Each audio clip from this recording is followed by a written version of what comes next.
মানুষকে আল্লাহ পাক দুনিয়াতে বেহুদা পাঠান নাই, কোনো না কোনো কারণ আছে মানুষ পাঠানোর বিষয়ে। মানুষ পাঠানোর পিছে কিছু কারণ আছে, আর তার বন্ধু আল্লাহর রাসূলকে পৃথিবীর বুকে পাঠানোর পিছনেও কিছু কারণ আছে। আলহামদুলিল্লাহ।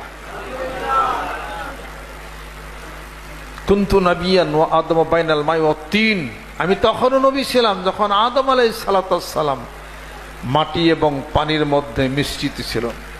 শব্দ কমাও। তখনও নবী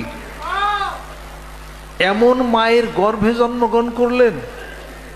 একটা কথা বলার জন্য আমি ভূমিকা টানতেছি। মা আমেনা, আমেনা অর্থ কি? কত সুন্দর অর্থ। বাবা আব্দুল্লাহ, রেকর্ড দেখা গেছে উনি কোনো নেশা করে নাই। আলহামদুলিল্লাহ।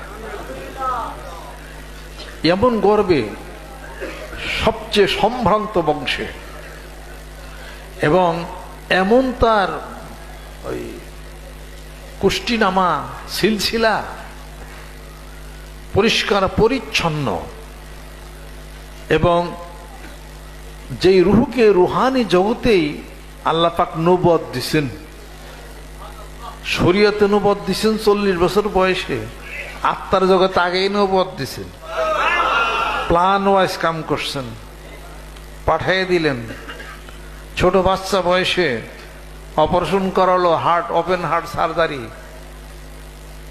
ওপেন হার্ট সার্জারি করা হলো। যৌবন প্রাপ্ত যখন হলেন, ওপেন হার্ট সার্জারি আবার। এবার আল্লাহ বলেন, আমার বন্ধু আসো আমার বাড়িতে, আর একবার ওপেন হার্ট সার্জারি করো। এই ফেরেশতা যাও, জিবরাইল ফেরেশতা, মিকাইল, দুইজন চলে যাও। এবার আল্লাহ বলতেছেন, রাতের কোন এক অংশে বাবে ফাল আসরা বি আবদিহি, তার বান্দাকে অর্থাৎ মুহাম্মদ সাল্লাল্লাহু আলাইহি সাল্লামকে রাতের কোন এক অংশে নৈশ ভ্রমণ করাইলেন, মক্কাতুল মুকাররমা থেকে বাইতুল মুকদ্দাস পর্যন্ত, যা চতুর্পাশ আল্লাহ পাক বলেন আমি বরকতময় করেছি। যেরকম সুবহানাল্লাহ। তার আগে ওপেন হার্ট সার্জারি করো, মানবিক যত দুর্বলতার যা আছে সব ধুয়ে মেশে পরিষ্কার করে বুকটাকে প্লাস্টার করে দেওয়া হলো। এবার চলছেন। আল্লাহ পাক বলছেন যে মানুষ, হিকমত কি নাই তোমাদের? সাধারণ মানুষ, আমার বন্ধুকে যদি এত নিয়ম নীতি পালন করতে হয়, কোরআন নাজিল করব, বয়স 40 হলো, আমার কাছে আসবে, বুকটা প্লাস্টার করা হলো, সে আমার বন্ধু, বুঝতে হবে। তারপর আমি কোরআনুল কারীমের মধ্যে ইরশাদ করি, ইল্লা মান আতাল্লাহা বিকালবিন সালিম। আল্লাহ নবী সাল্লাল্লাহু আলাইহি ওয়াসাল্লাম চলছেন মক্কাতুল মুকাররমা থেকে বাইতুল মুকদ্দাস। সেখানে সকল নবীর রূহ উপস্থিত হলেন, 2 রাকাত নামাজ পড়ালেন ইমামতিতে। চলছেন প্রথম, দ্বিতীয়, চতুর্থ, পঞ্চম, ষষ্ঠ, সপ্তম আকাশ, সিদরাতুল মুনতাহা পারি হয়ে মহাশূন্যতা পাড়ি দিয়া মহান মাবুদের বাড়িতে চলছেন তার বন্ধুর দাওয়াতে। যেরকম সুবহানাল্লাহ।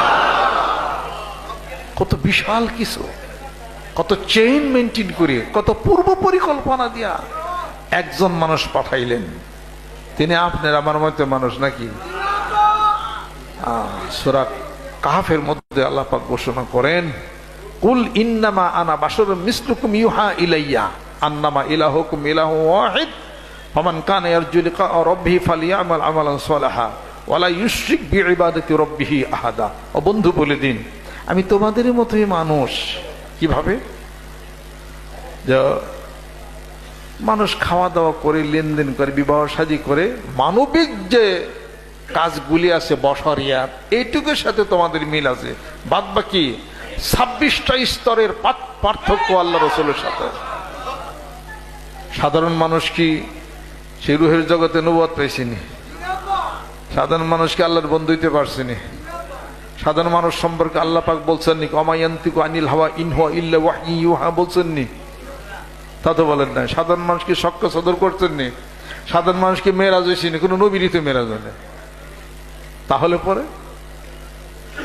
বোঝা গেল কি যে তিনি আমার বন্ধু, আমি স্পেশাল ভাবে তাকে তোমাদের হেদায়েতের জন্য পাঠাইয়া দিয়ে আমি ঘোষণা করেছি, ওয়া ইন্নাকা লাআলা খুলুকিন আযীম।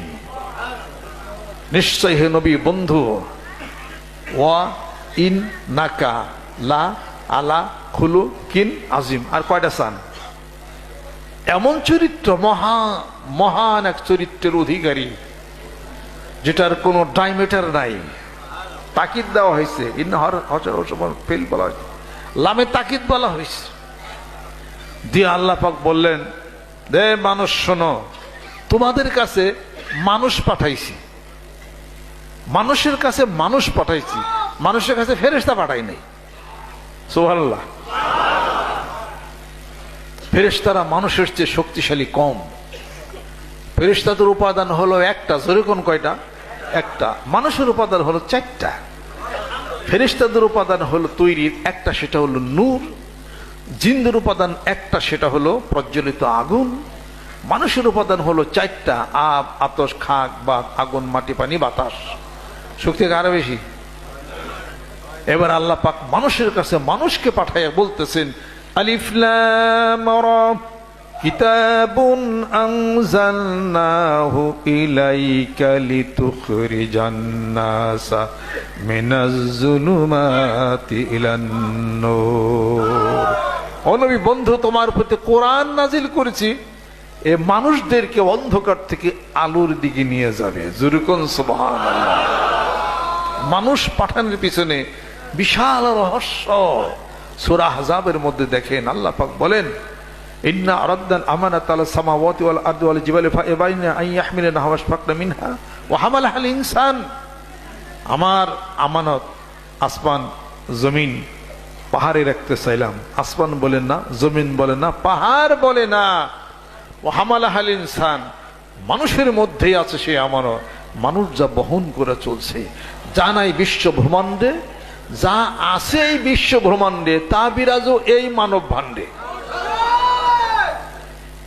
এটাই হলো কথা। তালাশ করতে হবে, জানতে হবে, বুঝতে হবে তোমার ভিতরে আছে কি। তোমার ভিতরে কেউ আছে, কি আছে? বেতত্ব বই খুলে দাও, রুহের মানুষ। সেটা হলো রুহের মানুষ। তোমার ভিতরে আছে, সে রুহটা আছে, সে আত্মা আছে। দোষ অপরাধের কারণে কালো হয়ে গেছে, সেটা জিকির এবং সাধনার মাধ্যমে তাকে উজ্জীবিত করতে হবে। এটা